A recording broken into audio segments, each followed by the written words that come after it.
জাতীয় পশুর নাম কি? জাতীয় পশু তো মানুষই। ক্রাশ অর্থ কি চাচি? ক্রাশ।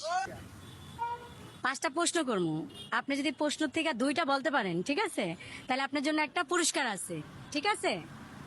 আচ্ছা, করতাম প্রশ্ন। পারহান আচ্ছা, স্মার্ট অর্থ কি বোঝেন? স্মার্ট মানে কি? এই তো বাবা আমি কইতাম আপনার বাংলা ভাষা। আচ্ছা, স্মার্ট মানে কি কোন? কি মনে হয় কি হইতে পারে ইসলাম স্মার্ট? স্মার্ট হ্যাঁ। নমাজ। আচ্ছা, স্মার্ট অর্থ নমাজ। এদিকে আন, এই পাশান, এই পাশান, এই সাইড আন, এদিকে আন।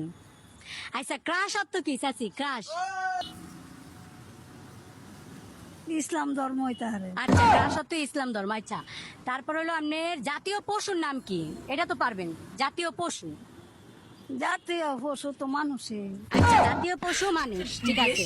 তাহলে জাতীয় পশু হলো যে মানুষ। আচ্ছা, তাহলে এখন আমরা তাহলে ধরি একটু জাতীয় পাখি কি চাচি? পাখি, জাতীয় পাখি। জাতীয় পাখি তো ইগল পাখি আছে। হ্যাঁ, ঈগল পাখি। আচ্ছা, চাচি কইছে জাতীয় পাখি ঈগল পাখি। তাহলে চাচি কয়টা প্রশ্ন করলাম? 4টা শেষ, তাই না? এখন 5 নাম্বারটা। তাহলে এখন 5 নাম্বারটা আপনার একটা সহজ একটা প্রশ্ন করে আলাই। হ্যাঁ, জাতীয় ফুলের নাম কি? গোলাপ ফুল। আবারে জাতীয় ফুলের নাম গোলাপ ফুল। আচ্ছা, চাচির আমি 5টা প্রশ্ন করছি। চাচি কিন্তু 5টা প্রশ্নের মধ্যে একটা প্রশ্ন পারে নাই। চাচি 5টা যে প্রশ্ন করছি একটাও কিন্তু হয় নাই, ঠিক আছে? হয় নাই কিন্তু। আচ্ছা।